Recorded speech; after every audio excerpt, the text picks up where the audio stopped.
Hello my family, कैसे हैं आप? उम्मीद करती हूँ आप सब बहुत अच्छे होंगे।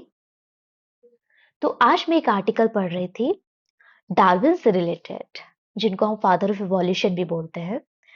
और मुझे कुछ बहुत मीनिंगफुल कंटेंट मिला। Then I thought to share with you my people. तो डार्विन ने अपने later year of his life एक स्टेटमेंट दिया। उन्होंने बोला कि अगर मुझे जिंदगी दोबारा जीने का मौका मिले, अगर मुझे जिंदगी एक बार और जीने का मौका मिले, तो मैं एक रूल बनाऊंगा। वो रूल होगा ये कि मुझे वीक में एक बार पोएट्री पढ़नी ही पढ़नी है और एक बार म्यूजिक जरूर सुनना है। आई रिपीट, डार्विन ने एक स्टेटमेंट दिया। उन्होंने बोला कि मुझे अगर जिंदगी दोबारा जीने का मौका मिले, तो मैं सप्ताह में एक रूल बनाऊंगा कि एक बार मुझे पोएट्री जरूर पढ़नी है और एक बार जरूर से मुझे म्यूजिक सुनना है। उन्होंने ऐसा क्यों कहा?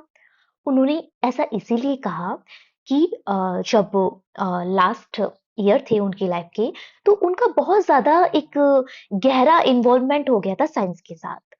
और साइंस के साथ जब उनका इतना ज्यादा डीप इन्वॉल्वमेंट हो गया, तो क्या हुआ, उनका जो टच था पोएट्री के साथ, म्यूजिक के साथ, वो लॉस्ट हो चुका था। अब ये साइंस क्या कर रही है? अब ऐसे तो कोई फर्क नहीं पड़ता ना कि ठीक है वो साइंस के साथ ज्यादा एंगेज हो रहे हैं, तो क्या फर्क पड़ रहा है अगर वो पोएट्री नहीं सुन रहे हैं और अगर वो म्यूजिक नहीं सुन रहे हैं। लेकिन फर्क पड़ रहा था। उन्होंने बोला कि जब हम साइंस के साथ एंगेज होते हैं, तो साइंस हमें क्या सिखा रहा है? साइंस हमें सिखा रहा है रैशनैलिटी। रैशनैलिटी मीन्स साइंस हमें सिखा रहा है logics, reasonings, practical aspect life के। लेकिन जब हम पोएट्री और म्यूजिक के साथ कनेक्ट करते हैं, जब हम पोएट्री एंड म्यूजिक के साथ कनेक्ट करते हैं, तो वो हमारे कौन से एस्पेक्ट को स्ट्रेंथन कर रहा है? इमोशनल वेलबींग को स्ट्रेंथन कर रहा है। Emotional wellbeing.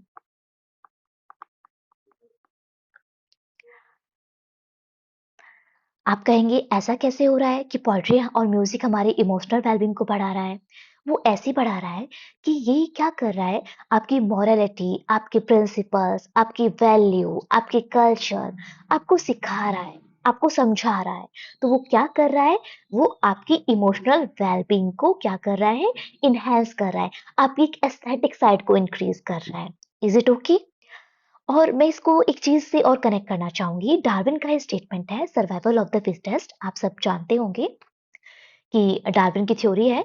उसने बोला है कि the species that survive best is not the strongest और most intelligent. I repeat, the species that survive best is not the strongest और most intelligent, but the one that adopt to change. कहा गया है कि वो species जो सबसे ज्यादा स्ट्रॉन्गेस्ट है या सबसे ज्यादा इंटेलिजेंट है, वो सरवाइव नहीं करती है। सरवाइव कौन करता है नेचर में? जो कि कैपेबल है अपने आप को चेंज करने के लिए, जो कि अडेप्ट कर सकता है खुद को एनवायरमेंट के according. Are you getting me? तो अडेप्ट हम कैसे करेंगे? अडेप्ट अडेप्ट हम तभी कर पाएंगे जब ये दोनों एस्पेक्ट हमारे क्या होंगे? बैलेंस में होंगे। साइंस और कौन सा? रैशनैलिटी, और साथ में हमारा क्या होगा? Emotional wellbeing. दोनों आपस में क्या होंगे? एक बैलेंस बना के चलेंगे। इसको हम कनेक्ट कर सकते हैं बुद्धा के मध्यम मार्ग से भी। उसके बारे में किसी और दिन मैं आपको डिटेल में समझाऊंगी।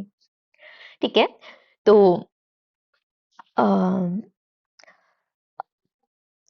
इतना ही। और इसको हम क्या कह सकते हैं कि जब आप सिंपल साइंस के साथ रहते हैं, तो आपका क्या रहता है?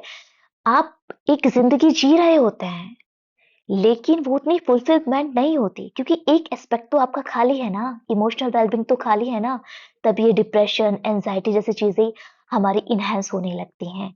लेकिन जब आप साइंस को किसके साथ कंबाइन कर देते हैं? आपकी पोएट्री के साथ, म्यूजिक के साथ, या कोई भी ऐसी चीज जो आपकी एस्थेटिक साइड को इनहेंस कर रही है, तब आप क्या करते हैं? एक फुल फ्लेजेड लाइफ जीते हैं, एक हैप्पी लाइफ जीते हैं, और आपके पास एक इनर रिचनेस होती है। समझ में आया?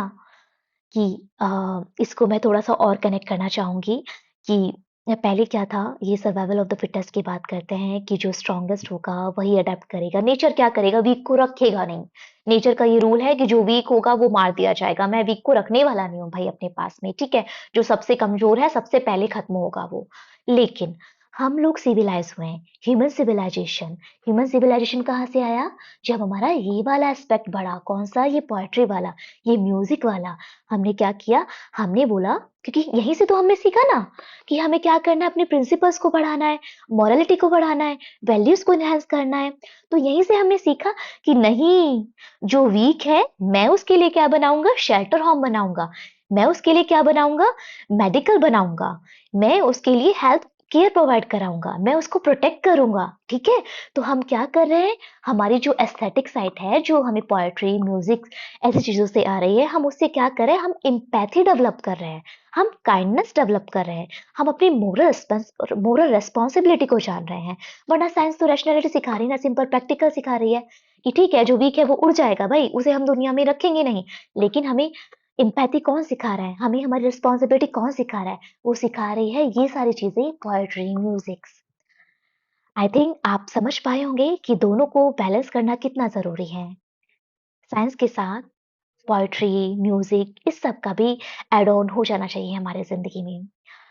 और डार्विन को इस चीज का रिग्रेट हुआ अपनी जिंदगी के लास्ट टाइम में। तो मुझे लगता है कि एटलीस्ट हम इसको क्या कर सकते हैं कि उनकी लाइफ से सीख सकते हैं। और खुद को सच में तभी तो कहने लायक बनेंगे ना कि हाँ सच में हम सिविलाइज्ड ह्यूमन हैं। जब हमारे अंदर मोरालिटी होगी, जब हम किसी की तकलीफ को समझ पाए, जब हम किसी के लिए कुछ स्टेप ले पाए कि हाँ ये तकलीफ में है, मैं इसके लिए क्या कर सकता हूँ, मैं कुछ अच्छा कर सकता हूँ, ना कि उसे और दबाने की कोशिश करें जो कि नेचर करता है। समझ में आया? तो कोशिश कीजिए कि अपने दोनों एस्पेक्ट को एक बैलेंस में लाने की, साइंस भी और साथ में क्या आपका इमोशनल वेलबींग भी, रैशनैलिटी भी और साथ में आपकी इमोशनल वेलबींग भी। इश they both should be in balance. Hope you learn something from this, and in the end I would like to say to you my people कि real civilization, real growth, real evolution is not about कि हमने science में कितना growth किया है। It's about हमने खुद को uh, दोनों में रैशनैलिटी के और इमोशनल वेलबींग के बीच में कितना खुद को बैलेंस करके चला है। क्या साइंस के साथ हमने सामने वालों का भी ख्याल रखा है? सिर्फ ये तो नहीं देखा कि हमें अपना घर बनाना है तो हमने पेड़ काट दिए, लेकिन हमने एक एस्पेक्ट को भी जिंदा रखा है कि नहीं, मुझे पेड़ों का भी ख्याल रखना है, मैं बैलेंस करके चलूंगा। तो I think that is the real civilisation, जहाँ पे हम वीक को परेशान नहीं करते, वीक को दबाते नहीं, जहाँ पे हम वीक के लिए शेल्टर बनाते हैं, जहाँ पे हम वीक का हाथ पकड़ के कहते हैं कि चलो उठो, मैं साथ खड़ा हूँ तुम्हारे, ठीक है।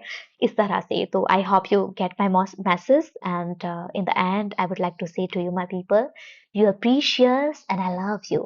Take care of yourself. God bless.